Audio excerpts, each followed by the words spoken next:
camera. Understandably so, they're not the only people who are frustrated. They are not the only Kenyans who are frustrated by the state of insecurity in the country. In studio, I have three gentlemen with me. Mwenda Bijiro, security analyst. We have Richard Tuta, counterterrorism specialist.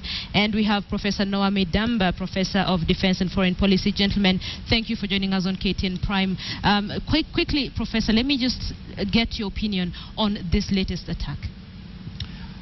Linda, last time I was here, I made it very clear that this is a long-term war.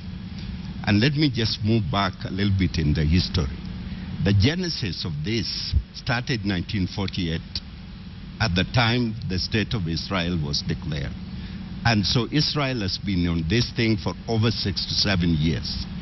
You will notice over years that at any time that Israel has command and control over Palestinian, you have a lot of young people all over the world who are ready to die because their hope is dismissed.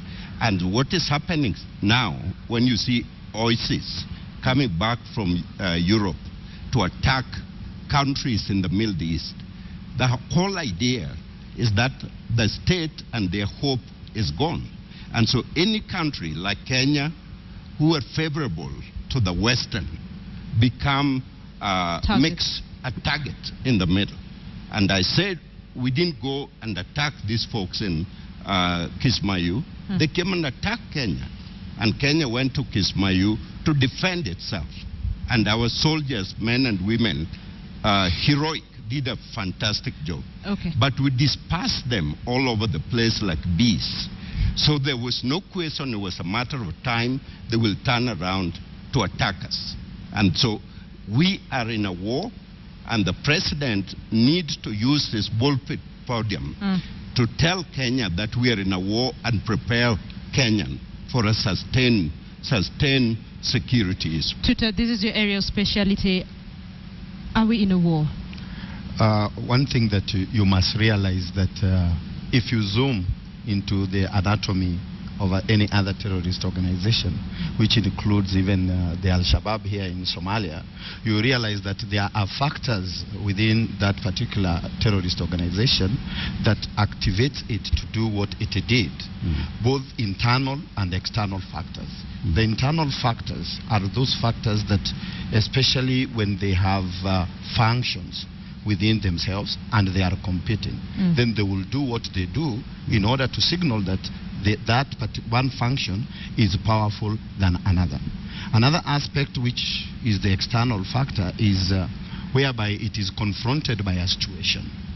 Like, for instance, you just remember recently the leader of Al-Shabaab was neutralized. Yes. So in order to motivate those their supporters, they want to show that yes, we can still revenge for our leader. But most of the time, they do what they did in order to provoke the government or the political system to respond, so that they can have now justification to do two things. One is to continue challenging for their cause, and two, to recruit more members into that particular terrorist organization. Bijiro, is it working?